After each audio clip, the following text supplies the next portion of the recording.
So the important question becomes,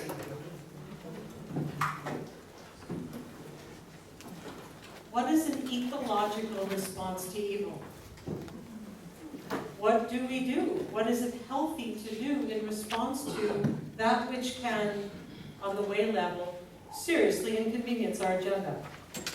On the Jing level, really cause us pain. And on the Yuan level, end our life.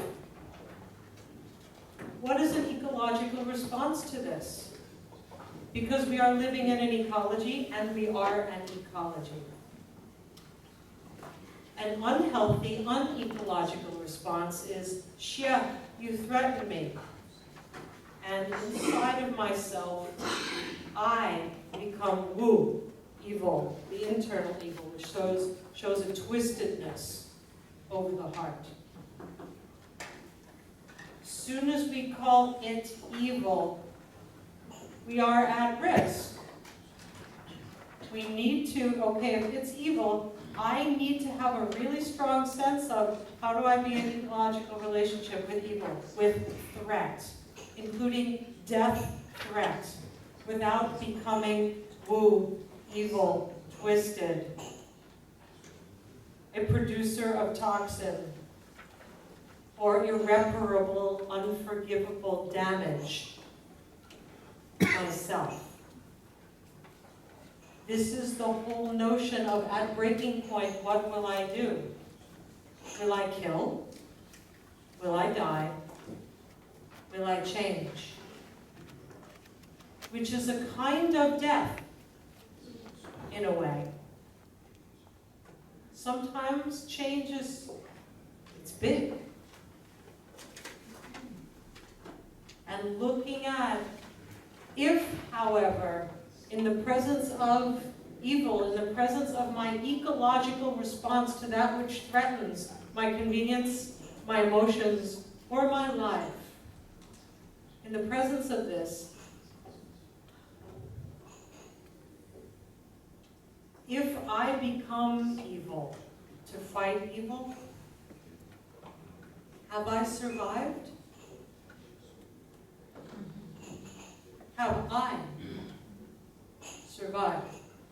If I become wu, if I become contra heart, if I have become not just your average annoying pattern of disharmony, but an independent vector that is anti-heart, that is poisonous, that is destructive.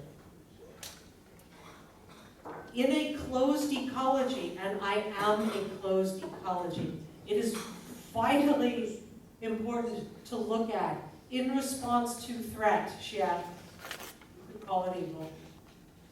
How am I now destroying myself? Which happens very frequently. Or, in response to threat, am I doing unforgivable damage? Have I become wu? When I say unforgivable, I'm not speaking morally. I'm not sure if it's the same thing in French, but like, for instance, one speaks about clay. In artwork, clay is a very forgiving medium. Marble is not a forgiving medium. The sage repays injury with day, with virtue. That's the essence of forgiveness. You do something threatening or harmful, and I just regenerate. I'm not harmed, really. You do something that threatens me, and I break something. I do something that can't be recovered from out there. Again, it's worth thinking about in our closest relationships, which are the places where we are very often liable to perceive something as a death threat. That's just your husband not actually paying attention to you when you're talking about something that really matters to you a lot, because he's in the middle of whatever biological and spiritual journey he's on, and it seems as though he does not love you. Therefore, he's a threat to your happiness. Therefore, you want to kill him, or at least say something hurtful and damaging. Uh-oh. That's what I mean by becoming wu and doing unforgivable harm. I know I'm bringing you into some really dicey areas. I think it's tremendously liberating. I have to say this is some of my absolutely favorite material to teach because it is such a relief to not have to hide from it and not have to despair over the fact that it's going on all the time, and to actually have context which says, okay, well, what would be an ecological response to being threatened? What is an ecological response to what would harm me? It may or may not harm me, but the threat that it might harm me is enough to bring up a lot of energy. Kill, die, change. Change in what way? Radically change to become really, really nasty, nastier than whatever threatens me. We do this in agriculture all the time, right? Here comes the insects to eat the crops, kill them. Pesticide, poison them. Hey, these are my crops. If those insects eat my crops, what will happen to my family? My life is at stake. And how does it do irreparable harm to an ecology that then has repercussions back to me? And with humans who harm us, who may in fact destroy the World Trade Center or whatever it is that is happening lately. The harm may be real, like the insects eating the crops. What do I do in response that will not create a worse ecology for everybody, including me, even if there's a satisfactory bam, bam, bam? At first, I'm clearing the field, I'm wiping out terrorist attack bomb every single village in every single country that speaks Arabic. This is not what I'm espousing. You understand that? I'm saying we need to understand the impulse. I'm being threatened. I? Who's I? What I? Is it still me if I become this? And is it still self-defense if I step over the line from self-defense and actually make ecological damage? Internal, external. There are ways in which we are allowed to fight. There is healthy activism and healthy warfare. We see it among the animals. You don't see, when you see two alpha wolves fighting for dominance, or even two alpha lizards fighting for who's going to be up at the top of the rock on the sunniest spot, they don't fight each other to the death. They fight each other to the, okay, it's clear who's going to win this. And then the one to whom it's clear that they're going to lose, they yield. They say, not my first choice. And maybe they're going to try again in a year and a half, but there's still a quality of, we're allowed to get into it. I'm married to an Italian. He really has taught me a lot about fighting. And ecological fighting, hey! And before that, I didn't fight, I would assassinate. And he told me, no, babe, I'm just yelling at you. And to be able to do this, to be able to find out and do what we need to do, we're built for it. It's okay. When in fact, we're allowed to, for instance, start by setting standards with our metal element, with our Wei Qi, and say, certain things don't go in my neighborhood. I put up a filtration system. I can't be absolutely fascistic about it. I can't be totally closed. I need to be open to challenge and adventure. But I can say, this is my sacred space. It's metal, and this is my temple. I am here, and I'm creating this space and holding this space for certain things. And other than that is not welcome. We have the right to do that. And because we are not fascistic, because we do have a certain amount of staying alive to challenges and deciding maybe that person who moved over there is not so bad, even if they wear tie-dye all the time. Get to know them a little bit. And because we have to have that amount of openness, sometimes things do get in that are really not okay. And then we do things like have an amazing fever. We can pitch such a fever on our own turf. We're allowed to get blazingly, we can have rage if we'd like, a raging fever. You can't do this around here!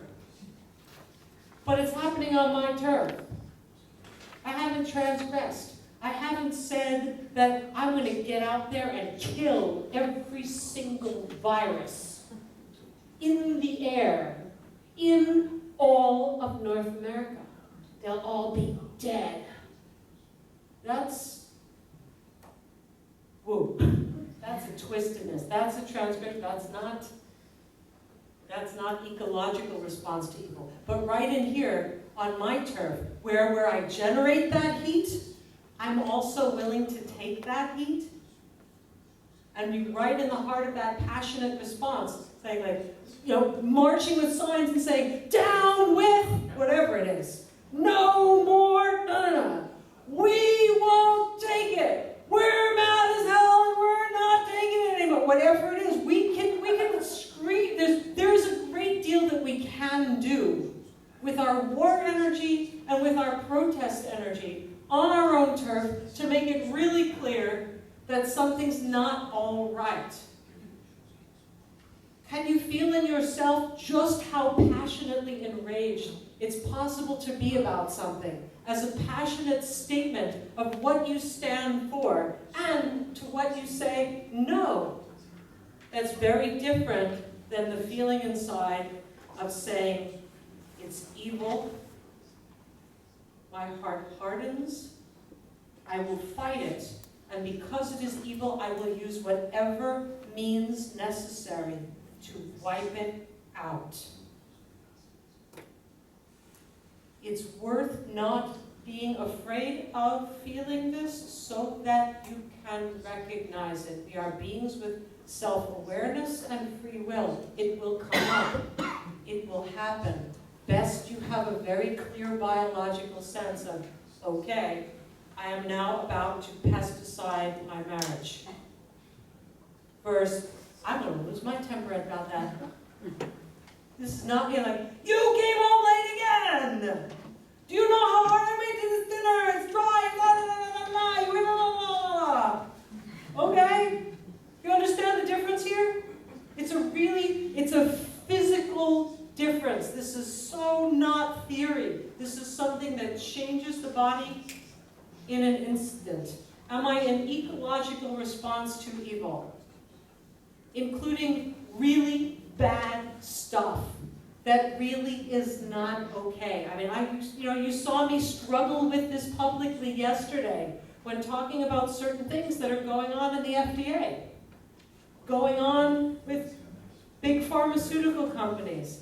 I am infuriated. I've got liver fire. I run a fever about it. And struggling with making sure that I don't produce do in myself and become the evil that I'm trying to fight or worse. Because the moment I do that, I didn't win the fight. Because I'm not I anymore. I'm a dark thing. I am something that is proliferating, that does not want to die, but its life is not my life.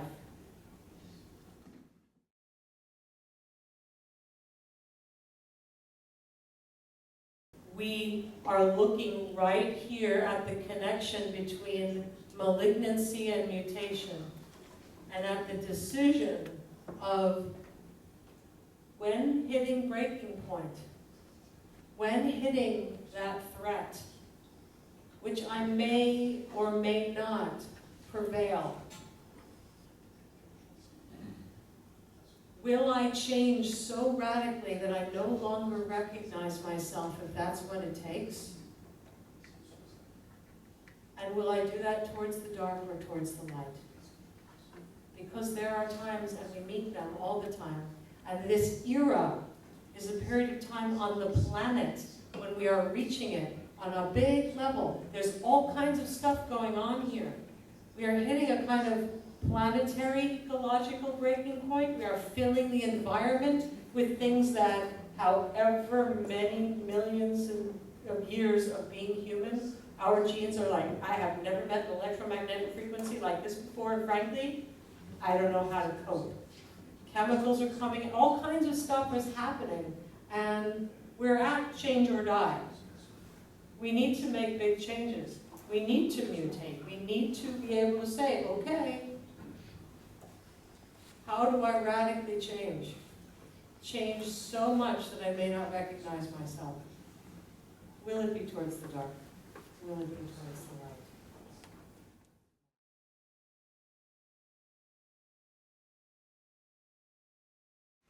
Of course, dying is always an option, and is not the worst thing.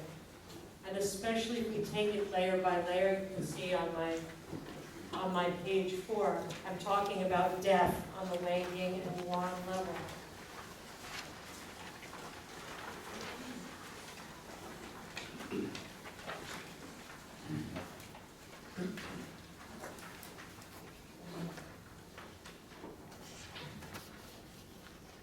One of the possibilities when we've reached breaking point on the Wei level, how do I do this?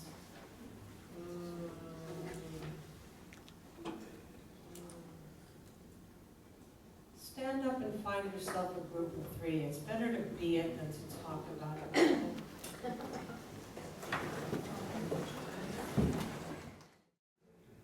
So here you are in a village, which means that on a me-first basis, you are going ahead and with your tree roots, letting everybody know, you know what, it's fine to be connected to the earth before any human relationship. And you are also letting your village know on a me-first basis, you know what, it's fine to be connected to the heavens before any human relationship. Heck, I don't want to have to tell you whether you're good enough. Let's not complicate our relationship that way.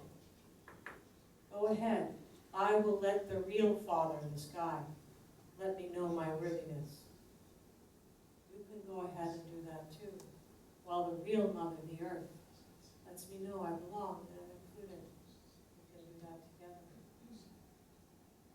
Feeling for what if someone in this little group, you don't have to actually do it, or just what ifing, but what if someone in this group said, God, what a jerk you are. Feeling for that. Your Wei level would probably, you'd have some choices. Probably your impact armor would come up. You're kind of a jerk, aren't you? I'm sorry. I'm being annoying for a purpose. Like, what a stupid way to listen to a lecture. I don't think you're even really getting any of it. So I would like you to feel for the part of you that knows what it feels like to be insulted. And there's a kind of, can you feel like how there's an impact armor that comes up. The Wei Qi kind of stiffens, vibrates a little bit, gets a little, am I going to have to fight for my life? Or at least my identity? You can feel your own feistiness, and you can feel your own flammability. Or you may be a more yang deficient type and just collapse. But for the sake of the exercise, see if you can feel for the part of you that says, hey, I'm not a jerk. You're a jerk. That's one possibility. Wait a minute. You can't say that about me. And we don't have to go very far with that. It wouldn't make for a pleasant lunch that comes next. But just feeling that kind of stiffening and preparation for quote-unquote self-defense. And there that is, and there that could live, die, or change. letting it die, letting it change by opening to the light and letting go, yielding, growing, is most easily accomplished when we can feel our yin level underneath the wei level. If all I am is an identity that can be insulted, then I either have to defend myself or else. But see if you can feel your own ocean. I am so much more than what anybody could call anything. There's a depth and a richness in me, like an ocean that's so, so fathomless. All of this is who I am. What shows on the surface is like a tip of the iceberg.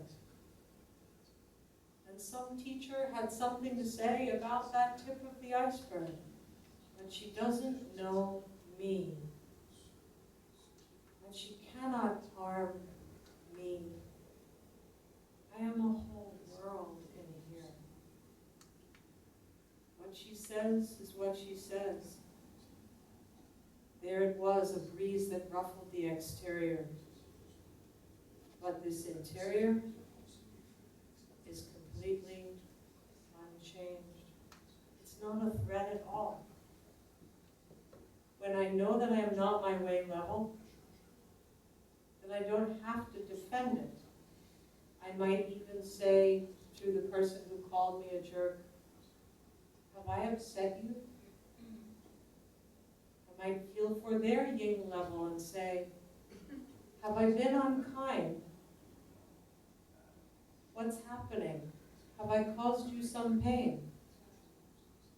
Where's the trouble between us? It's not a threat at all. I can just draw closer, in fact, and find out. So by letting ourselves die or release identification with our own way level, dropping into the yin, suddenly there's no more, there's nothing at all at stake. In the yin level, we have a similar pattern. There are places where we may have been, in fact, harmed by intimates, loved ones. And there may still be places of pain there, even devastation. Places where we feel irreparably harmed. It is not irreparable, ever, but it may feel that way. There may be significant monuments of pain. And it is very hard to allow these monuments to crumble. Very hard to allow ourselves, when harmed, when facing the person who harmed us, afraid that they will harm us again. It is very hard to let ourselves die on this level unless we understand I am not my yin level and begin to feel for the foundation, Diwan, deeper than any emotion I have ever had. Like a child unborn. All through my life, there has been something deeper than this. Bottom of the ocean, bedrock. Down here there are no waves. Deep marrow. Here, when I'm in my yuan, and I understand I am not my emotional wounds.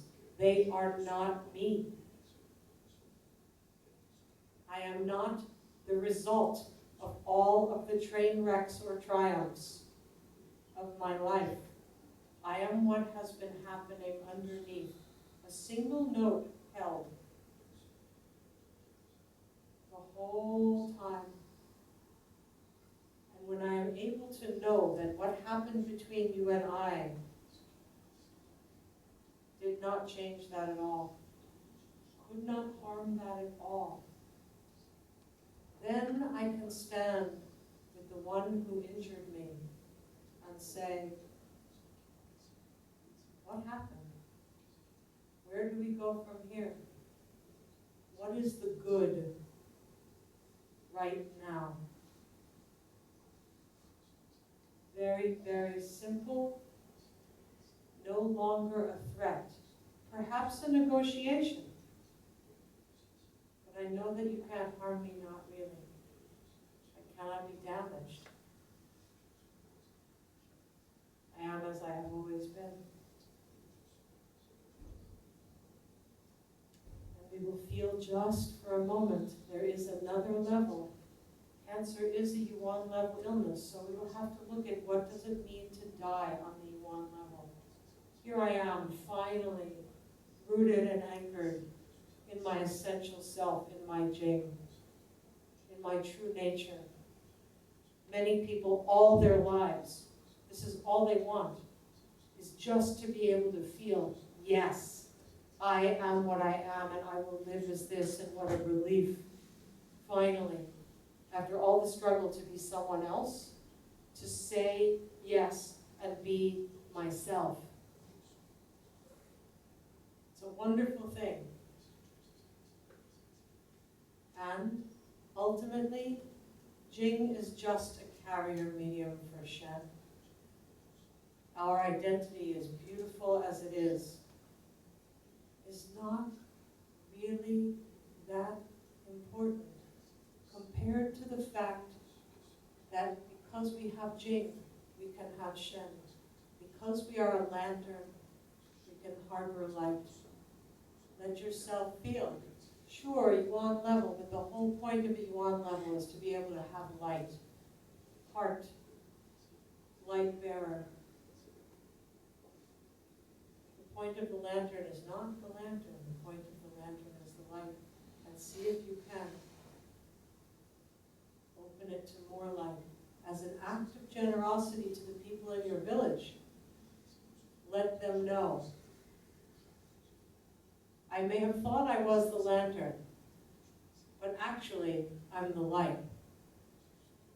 You as well. You may think that you're a lantern, but perhaps you're the light.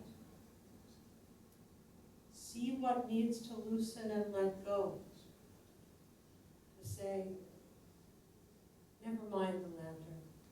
Never mind my exquisite design that I'm so proud of being authentically. Maybe it actually doesn't matter one whit. Maybe it's the light that comes through it that really matters. When we are able to let go of even being our authentic self for the sake of Shen, for the sake of light, that's dying into the light on the yuan level. And that is the basis of evolution, or healthy mutation. Without it, our human race would not be what it is. Letting ourselves die, even as a species, even as we know ourselves, in order to become what we become when we say, I will even let this design die, to efface into the light, to bring through the light. This is my truest self. And give nod of thanks to our many layered village mates.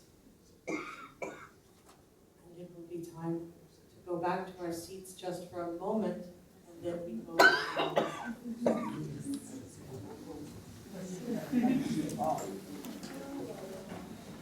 this is working out.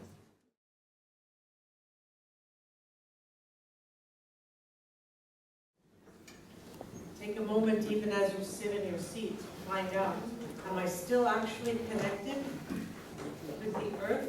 And don't ignore your chair either. Actually let your chair support you. Afternoons are not the same as mornings.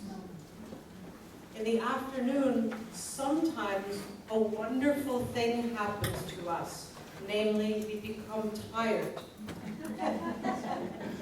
This is a wonderful thing because when we are tired, we are more likely to be able to perceive the movement of the Tao. When we are not tired, we're more likely to try to go about making everything happen the way we want to make it happen, and to swim rather than to feel through the tide. Being tired is a gift from the Tao, saying, why are you working so hard? And you let me support you a little bit more. And one of the most important ways for us to open to the feeling of the ocean that's carrying us is start with your chair. Let's actually do it wrong first. Sit on the chair, but like, never mind the chair. I'm between heaven and earth, and the chair is just incidental. And if the chair disappeared, I wouldn't care. I'm just between heaven and earth. Yes, totally independently. I exist totally independently, and I don't rely on the chair, and that's strength, right?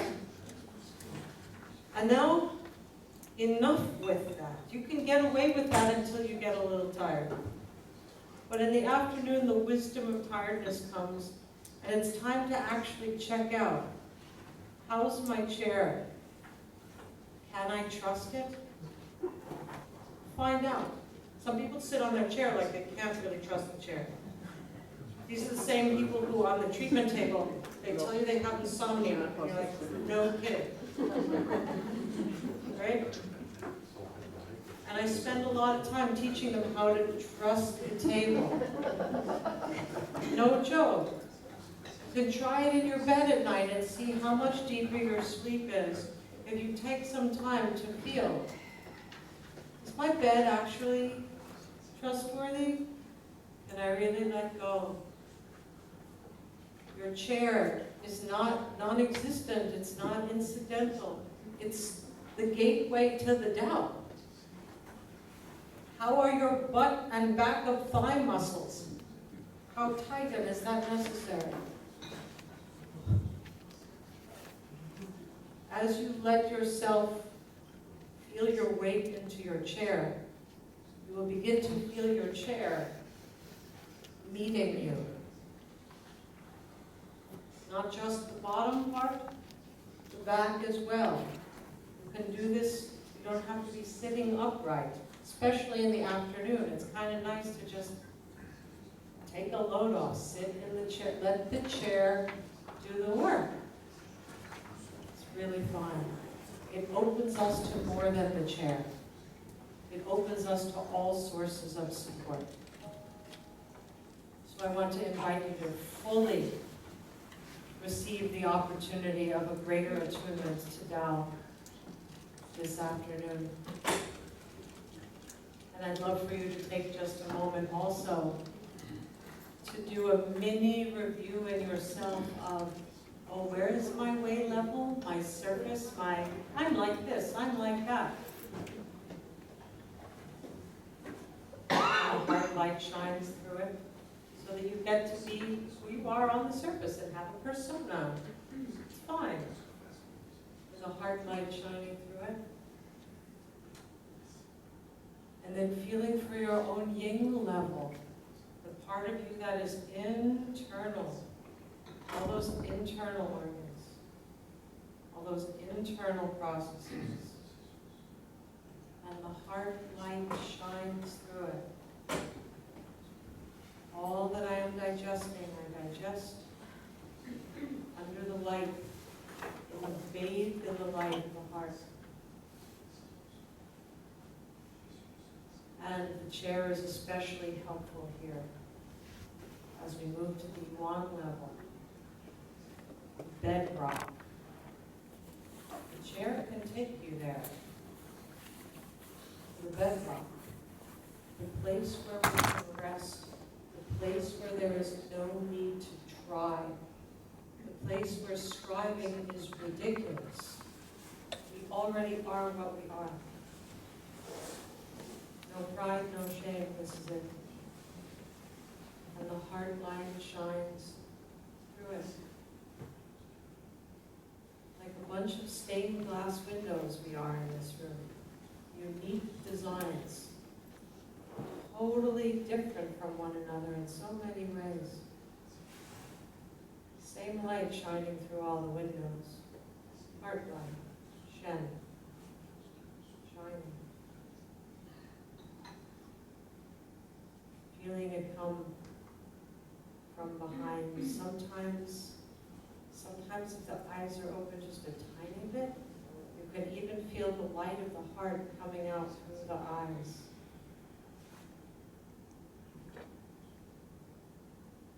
And going even deeper than the yuan level to the Shen level. I am not the lantern, actually. I am the light itself. This light shining through. That is my consciousness. This is who I am.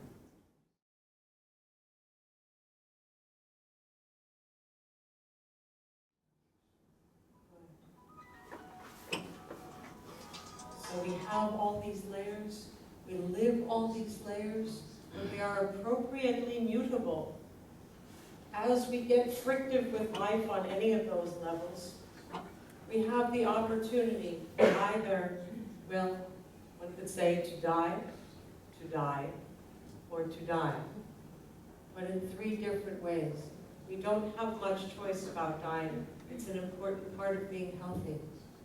We have choice about how.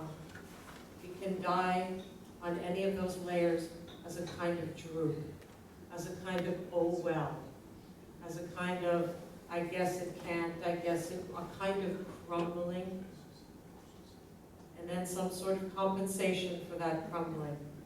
This clearly is an illness vector. We could die in that way.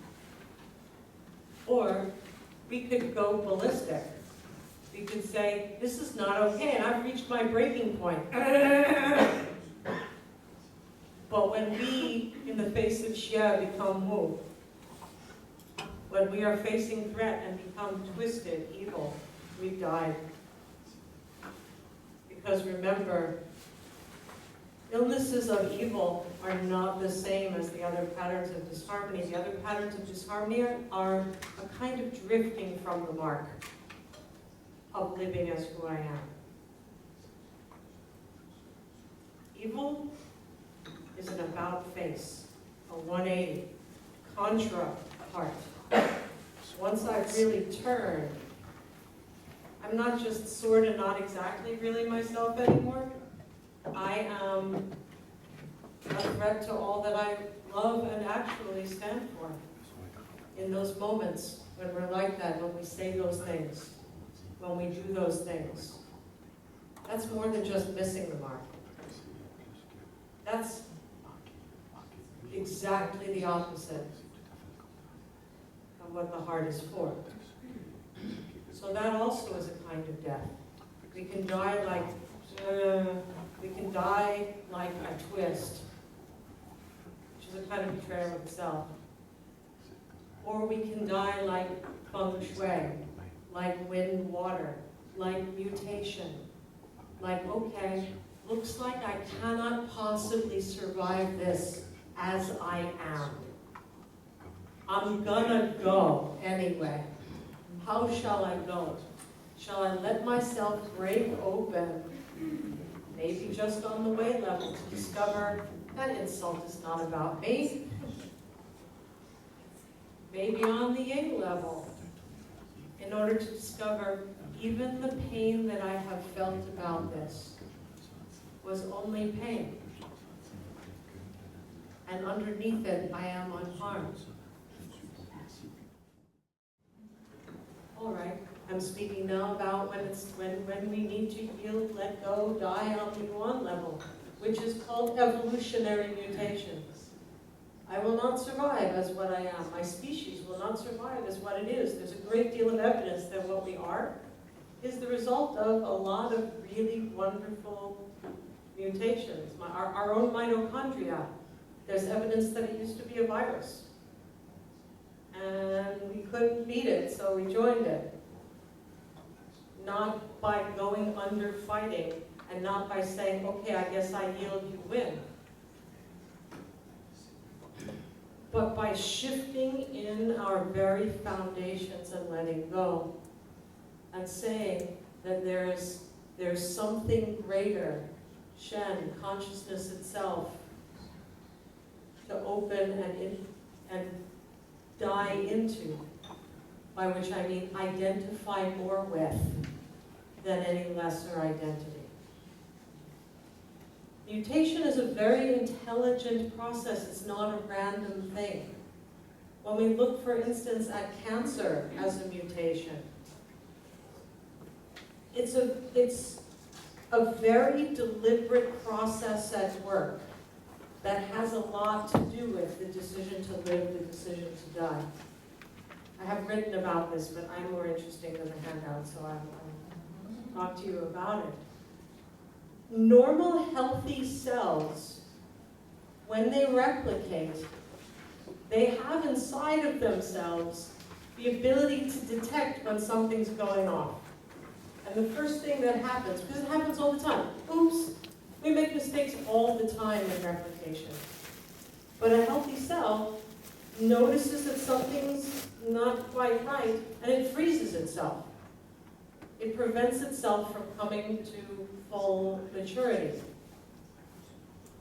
How many times, in how many minutes might this be going on? But this is normal. Oops, okay, never mind. Normal cells have the ability to produce enzymes that can analyze and repair the fault and fix it. In the event of the inability to fix it, or if something's going wrong with that fix and repair system, the cell has the ability to apoptose, to go into voluntary cell death. It says, okay, looks like I can't get myself back on track. Bye. If those fail-safes, the ability to freeze, for some reason is not working, if the ability to repair is not working, if the ability to apoptose is not working, what a normal cell does is send out a signal to the immune system saying, I'm out of control, come kill me now.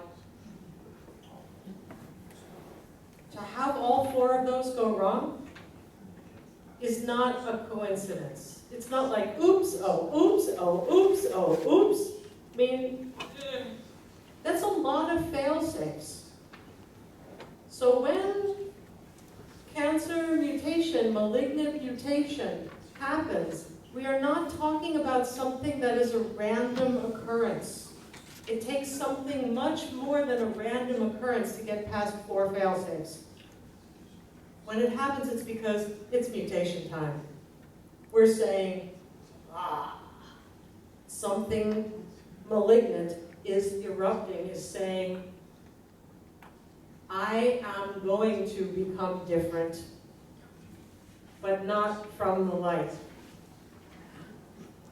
from the dark, from the toxic.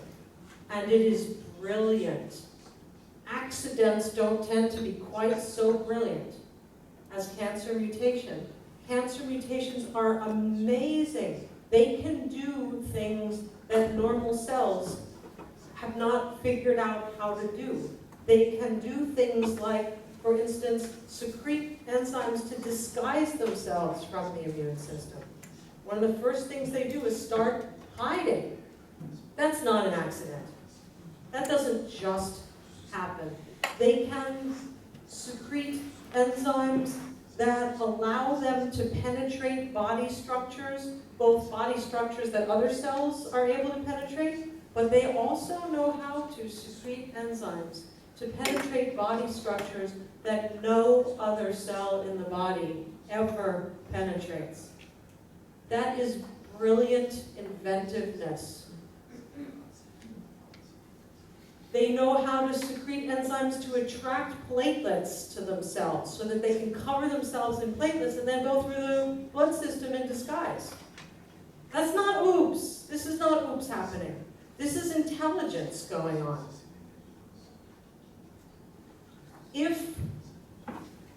I want you to take this as encouragement, that if cancer is a kind of evil genius, it is because we have inside ourselves the capacity for genius.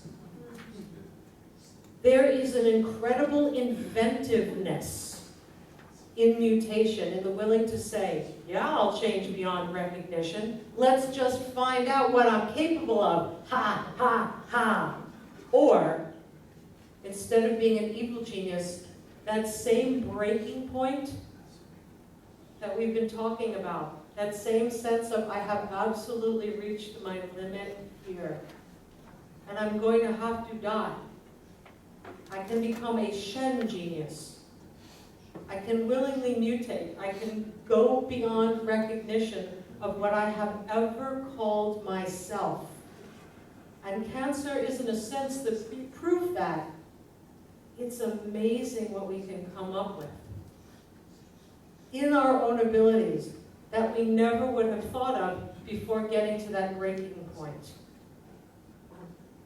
So really, the question becomes, the art becomes, how do we do that? How do we, if death is not something we have a choice about, if we end up dying essentially many times a day, some of them greater deaths than others, we don't have a choice about dying. How will we die? How do we actually go about cultivating the capacity to die as a Shen genius so that we mutate? So that like wind, water, we change beyond recognition. We genuinely let go of every marker for identity that we know. And yet, still, all we have is our own resources. But now that we've let go of the stasis of identity, we have the capacity to do something truly new. I would say that probably the most important aspect of that is to practice dying on a regular basis. To get good at it. Really. To get good at when you miss the elevator. Or when, there's all kinds of things that go in different ways than we would have wished. Or that feel like a threat. And to be able to look at them and say, okay, time to die. Shall we die into the light? I'm thinking about a few things. Which one shall I start with?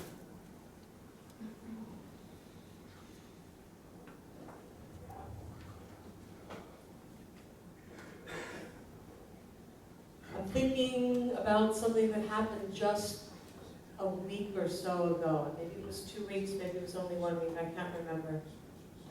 Last weekend, where I was teaching an herb class and doing a lot of seeing clients in front of the class, and I was working with the students in the class, and I worked with a particular student who was kind of conservative looking and kind of shy and a little bit wary, and by the end of the time together,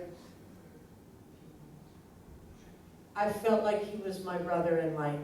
It was a really beautiful interaction, and we came to a really beautiful healing place and came to an herbal formula that felt like such a clear mirror.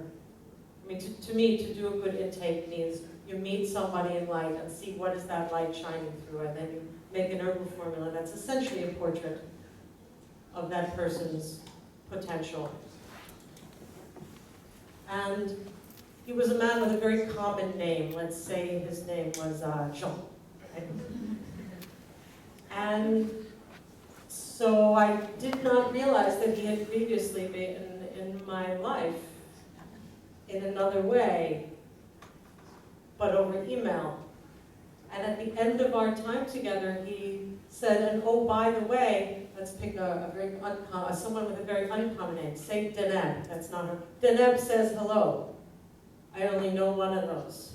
And it's the one that's connected to the Jing who 4 years ago publicly shredded me on a professional listserv as part of a group of people who said that I have no dignity, I'm a disgrace to the profession. I mean, you know what I'm like. I come right out here and talk about the dark side, and they were very upset about my informality and lack of dignity and my inability to teach without, in their words, smearing the excrement of my own ego all over everyone, by which they meant telling stories about my personal life that didn't make me look good.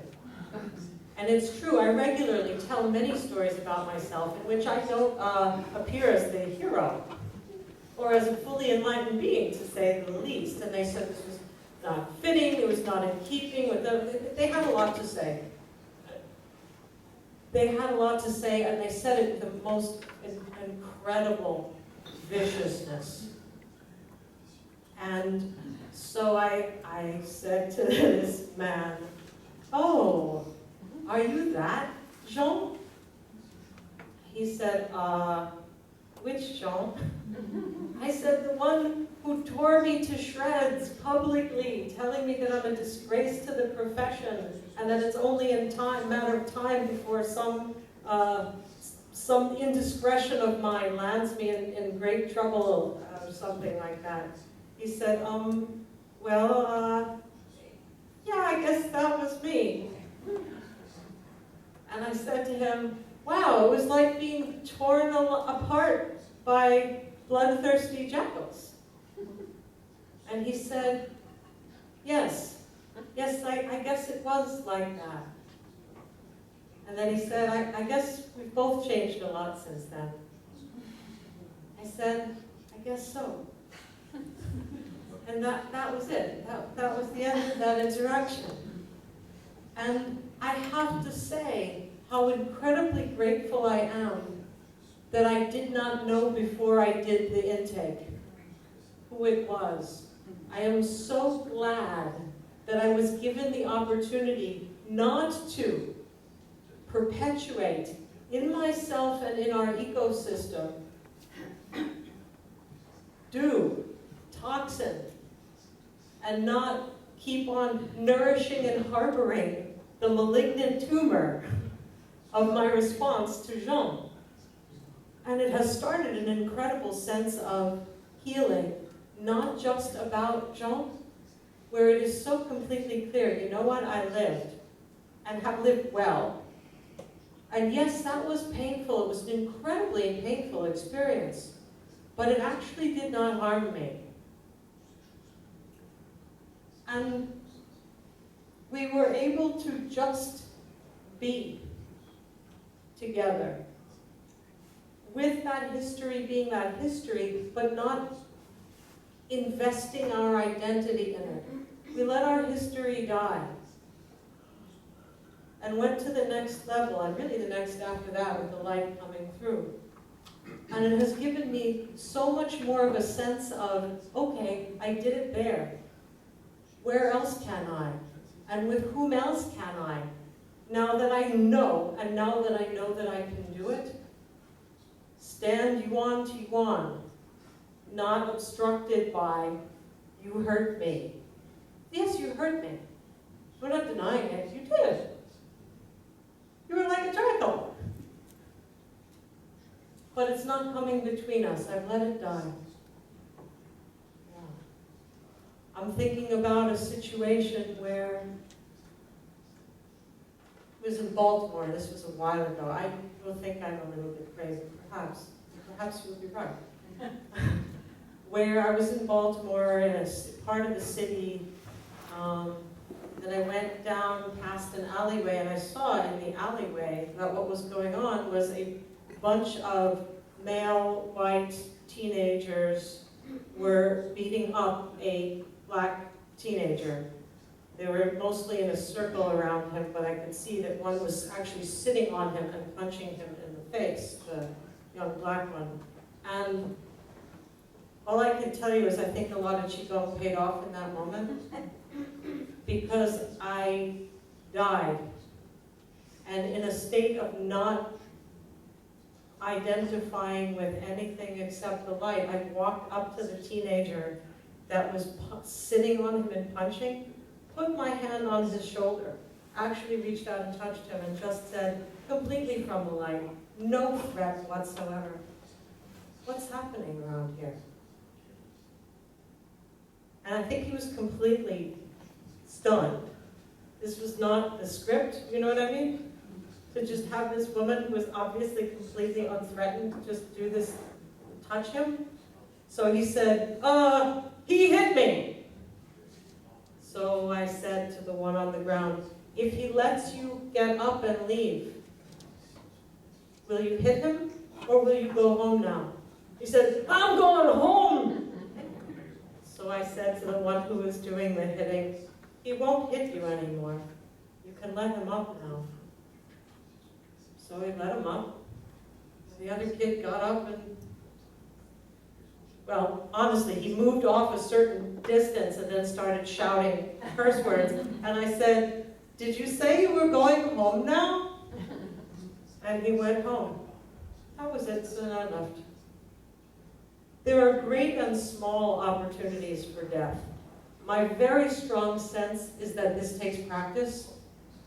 My very strong sense that our relationship with the elevator or the toaster oven when it doesn't work is very important practice ground for learning to die well into the light, into the mutagenic state of Shen genius. I know that I had an herb clinic where I was running the clinic and I was a bunch of students seeing a bunch of different people in different rooms, and we had a lot of people, a lot of clients in really tough positions, and it was the sort of thing where, as practitioners, your heart could bleed, just bleed to death if what we're doing is feeling like we need to fix it. And so I wrote on the blackboard of the clinic, not where the clients would see it, but where all the students would have to see it, I wrote, die, die, die. Let only the love remain. And we did it. We did it. We went through that clinic going into every single treatment room in a state of die, die, die. Let only the love remain. And it was fantastic. What opened, what moved, what became possible, both for the practitioner and for the client.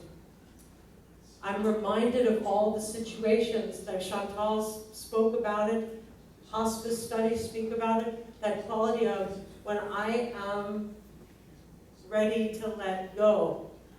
The immune response is fantastic because now I know my real identity. My real identity is light. My real identity is love. My real identity is heart. All of a sudden, I'm so much stronger, and with the ingredients that I've got, I can cook up something very, very new. It is certainly and very clearly in the discussion of good and evil, or health and evil, we cannot quite define these. However, one very clear characteristic of that which we call evil is the refusal to die, is an agenda of living at any cost. No matter what the cost, I'm going to remain standing. Doesn't matter what I have to do. Doesn't matter what I have to kill. Doesn't matter what I'm going to turn into. I'm not going to die. And this, of course, is a primary a primary characteristic of cancer cells. Failure to apoptose, refusal to die. That is the problem, is something inside of us that says, I'm not gonna die. Not me. So it is always suspect in us on any level, the refusal to die. And what is goodness? What is health? I cannot define this, but I can say that it does seem to be characterized by being willing to die for the sake of something greater. Health says, sure, I will die for the sake of what I am part of. A bigger ecology. Better for me to die and the love to remain than for me to stay alive and lose the love and create do. All practices that we choose, I dedicate my life to this. I do a body of work that I call Whole Heart Connection, and if Raymond organizes it, I will come and teach that here as many times as possible. But there are many traditions and many practices. What do I do to bring myself back to the heart? What do I do to bring myself back to the place where I have more support for practicing? Okay, here I am in a situation. It's getting really tough. I'm hitting my breaking point. What needs to die in order for the love to remain? And can I say, okay, the love is what I am. I will even let that go.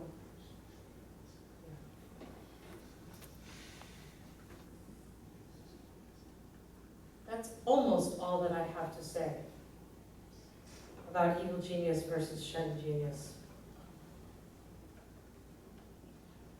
I like the way that one of my students puts it. What he likes to say is when he reaches his breaking point, this is his metaphor. You don't have to accept it, forget what he means. He says, when I reach my breaking point, I have the choice. I can say, God damn, or I can say, God help me. And we do not have to believe in God or whatever your beliefs are around that. But the energetic of the difference between God damn and God help me is what this lecture really is all about. I'm hitting my breaking point. Am I going to curse or am I going to pray? I'm giving way. Something's breaking. Through that opening, what will come? More light or more darkness? Will I become a doorway to heaven or a doorway to hell? I'm going. Dying is not a choice. I'm going. Which way? Bring more dark into the world as I go, because I will go. Or bring more light into the world as I go, because I will go. And become part of something greater.